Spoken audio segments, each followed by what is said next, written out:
Alright, so I played a game recently called Old Skies. I recommend it without a second thought. It's pretty much my favorite Wadjet Eye game, and I don't believe I've been negative about anything they've put out, so this is a pretty high praise. What is it about?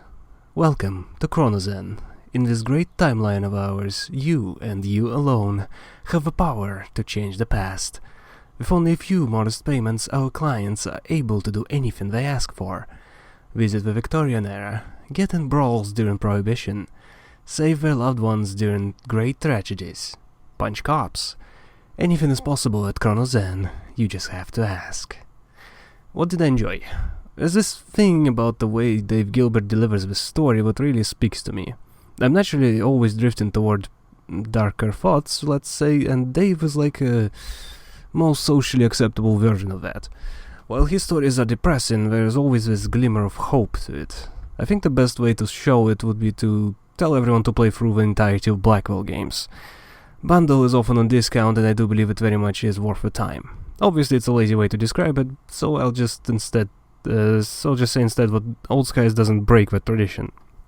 The world isn't necessarily dark, but the idea is here, the hopelessness of time travel, the constant flux and nothing being forever. You begin to wonder if anything even matters. Fia's life is truly horrible, all despite the fact that she has some very amusing adventures sometimes. For example, at one point, you put a coat on a flying onion. At another, you box with a professional, making him look like a chum. And there's also a heist. It all sounds great, right? But if it's all simply in the memories and nobody else remembers them, does it even matter? This actually makes me think about my time with online games. Over the past decade, I've spent thousands of hours in Warframe. But before that it was WoW, and before that I've also played another MMO, Lineage 2. But there are also other games, browser-based ones. I still recall sleepless nights as I grinded down levels and talked to random people, formed friendships, joined guilds. WoW was especially a large part of my life. But then the server was hacked, it was over. Everything I have accomplished, everything I've poured my time into, it was all gone. Obviously it was a private server, but it was the biggest one. Tens of thousands of people there, and over 20,000 there today. But I never came back. And the more time passes, the more I wonder if all what has happened was worth it. I've had some fun with that game, and I don't regret it in the moment, but today I can't even remember any of my time, with only truly one horror story of a relationship.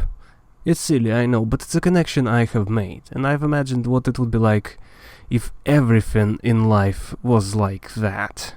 The crushing weight of depression would drive me insane. And I love that. What a magnificent story. Aside from that, I've liked the usual level of polish with Wadjet. Although I do prefer the older pixel style. Old Skies instead goes for a more cartoony approach, I suppose. Near Mage actually seemed to have a character animation which looks somewhat similar. Music is also good and ambient, although I doubt I would download the soundtrack, but that's a subjective thing, just not my type of music. And I'd also say that everything is more streamlined than ever. The typical point-and-click moon logic is absent here entirely. The puzzles all were possible to figure out without a walkthrough. And even then, at any point the player can call Nozo and just get a hint. Sometimes it even spelled out the solutions. It's brilliant. Every point-and-click needs to be like this. I can't imagine anyone enjoying the moon logic or being completely lost. Anyway, yeah, that's it. I've honestly hesitated to even talk about the game because there's just so very little to talk about. It's too good and there's too few flaws. And if I were to talk about something, there are too many spoilers and whatever happens is not open-ended. The negatives are non-existent for me. I'd be scraping the bottom of a barrel for those. Like I can say what close-ups looked a little clumsy, or what the twist during 4th of July case was spoiled by the voice acting too easily, or what some puzzles seemed like they were having a few more steps than was needed if only the archive had more terms to search. None of this took me out of the moment or made me not enjoy the game, which is why I don't consider those actual negatives.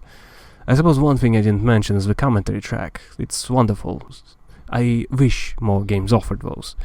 At least story-focused ones. The cast is eloquent, witty, and some people like Sally are an absolute delight to hear. And I think there is a strange parasocial relationship going on with that. Because while playing the game and hearing those bloopers or developer insights, it's almost like I'm there, sitting with Dave Gilbert behind my shoulder and talking about everything. It's almost like I have friends. So yeah, I played a little game recently and I've enjoyed it quite a bit. Or maybe I didn't, and it all kinda shifted away.